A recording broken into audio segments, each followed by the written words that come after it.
This documentary is made of digital images of documents, photographs, and artifacts that tell the story of Canada's Jewish war orphans. Most of the images are from the archival collections of the Vancouver Holocaust Education Centre. They can be viewed and downloaded from the VHEC's online exhibit called Open Hearts, Closed Doors, the War Orphans Project. This online exhibit can be found on the Virtual Museum of Canada website. All images in this documentary are courtesy of the VHEC, except in the cases of a few photos where I have indicated their sources in captions at the bottom of the photos. In my research for this project, I visited the Vancouver Holocaust Education Centre to view its collection of original artifacts from the Holocaust. During my tour, I learned that artifacts can actually tell their own story. This gave me the idea to use artifacts to tell the orphan story in this documentary. So let's begin with a single legal document, a certificate of identity in lieu of passport that belonged to a young girl named Regina Bolvik. It looks like an ordinary old document, but if you look closely at the details, it tells a story of great sadness and of great hope. Looking down at the bottom of the document, you can see that it was signed by Regina in January 1948, about 2.5 years after the end of World War II. Looking at the top of the document, you can see that Regina was born in Poland on December 6, 1931, so she had just turned 16 when she signed this document. The Certificate of Identity was issued by the Office of Military Governor in the U.S.-occupied zone of Germany. It states Regina is intending to immigrate to Canada. The form asks Regina to list all family members who will be accompanying her when she immigrates to Canada. The answer is none.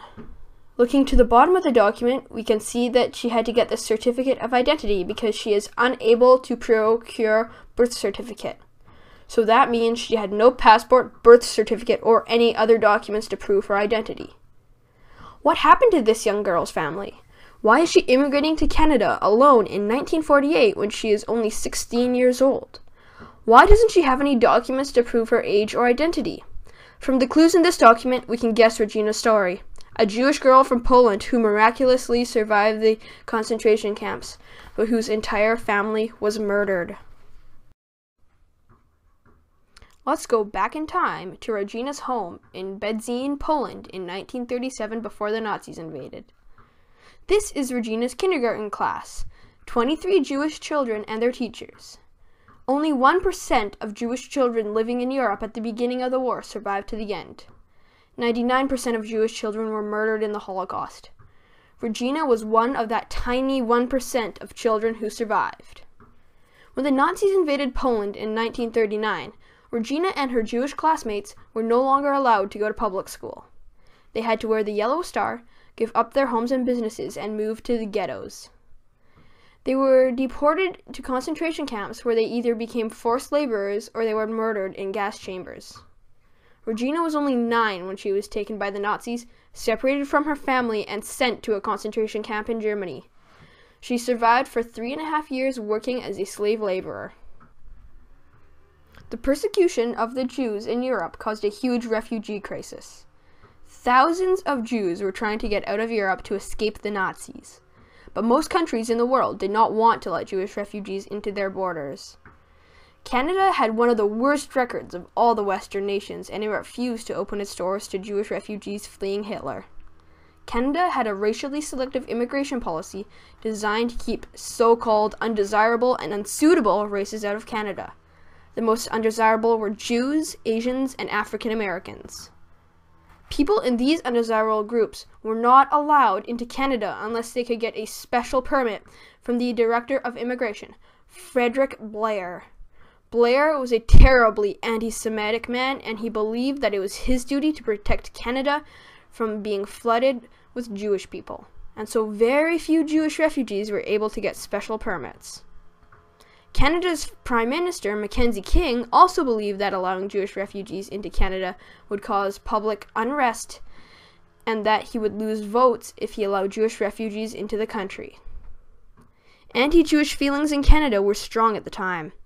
These signs found in Canada in the 1930s show just how common anti-Jewish views were. So the world's doors were closed to the Jews. As a result, 6 million Jews were murdered in the Holocaust. 1.5 million Jewish children died in the Holocaust. That was 99% of Jewish children in Europe during the war. Those children who did survive the concentration camps were mostly teenage boys who were old enough and strong enough to work as slave laborers and avoid the gas chambers. Other children survived in hiding.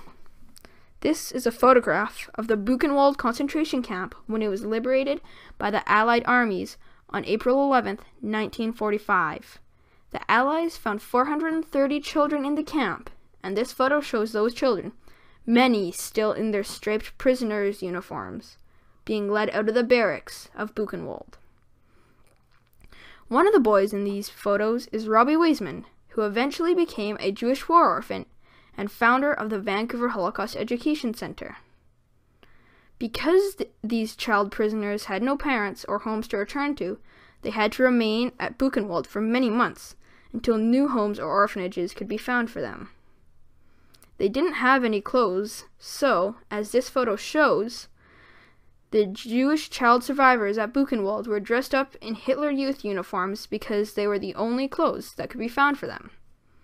All over Europe, there were about 4,000 Jewish children with no families or place to go, so they were put in displaced persons camps that were set up and run by the Allies, the Red Cross, and the United Nations. Often, the DP camps were on the site of former concentration camps, and the living conditions were not good. Eventually, Jewish welfare organizations provided hospitals, schools, training centers, and orphanages at the DP camps. It was hard for child survivors to believe that their parents had been killed. Many of them held on to hope that they would be reunited with their families and tried to search for their parents for many years. Adults had to explain to them over and over again that their parents were dead and that they couldn't go home. This photograph shows the child survivors from Buchenwald on a train headed for an orphanage in France. As you can see, one of the boys got off the train and wrote in chalk on the side of the passenger car. In Yiddish, it reads, "Where are our parents?" The UN and many Jewish aid agencies tried to reunite families separated during the Holocaust by making lists of missing children and sending them around to other DP camps. The youngest child survivors didn't even know their names or their home countries. This photo shows a UN aid worker going through the belongings of 2 child survivors who had just arrived at an orphanage. Some children had to stay at DP camps or orphanages for over 5 years before a home was found for them in a country willing to take them in.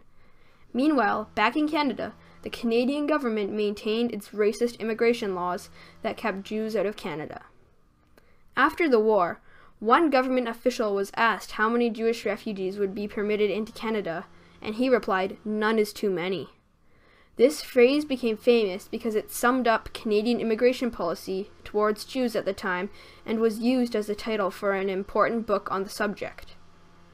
But with the massive refugee problem in Europe after the war, it became difficult for Canada to avoid its international obligations to help Europe recover. The Canadian Jewish Congress, CJC, campaigned very hard to convince the Canadian government to change its immigration policy and to let Jewish child survivors into Canada. Finally, in 1947, the government agreed to allow 1,000 Jewish orphans to immigrate to Canada. This document is the Order in Council, which was passed by the Canadian government to legally establish the Orphans Project. But the program had strict limitations. First, the Jewish child survivors had to prove that they were orphans and they were under 18 years old. Most children didn't have identity papers, so they had to get certificates of identity from the military governments in Europe, like the Certificate of Identity Regina Bolvik got. The orphans also needed to prove they were in good health and could adjust to life in Canada. Children had to have medical examinations, blood tests, and provide vaccination certificates like this one to prove their good health. This screening took several months.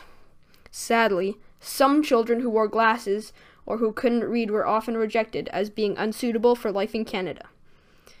Others turned 18 while they were waiting for their applications to be approved by the government, and so they couldn't take part in the program. Finally, the CJC had to promise the government that they would cover all the costs for caring for the orphans, so the CJC had to find enough Canadian Jewish families to foster each child. At one point, the program was threatened because the CJC had difficulty finding enough foster families in such a short period of time.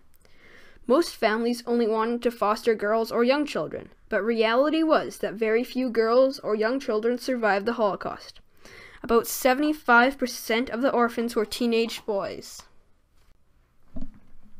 The CJC had to put out pamphlets like this one to convince families to take in teenage boys.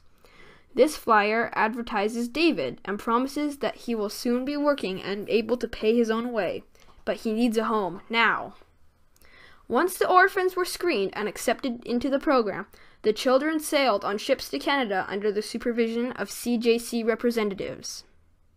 Because the children had no parents to keep track of them, the children were given these pins to wear during the ocean voyage to help CJC officials identify them and keep them safe during the trip.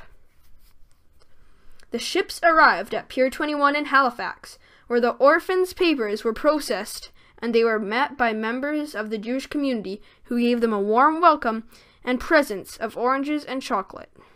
In this picture of Jewish orphans arriving at Pier 21, you can see that each child is wearing a luggage tag on his or her coat.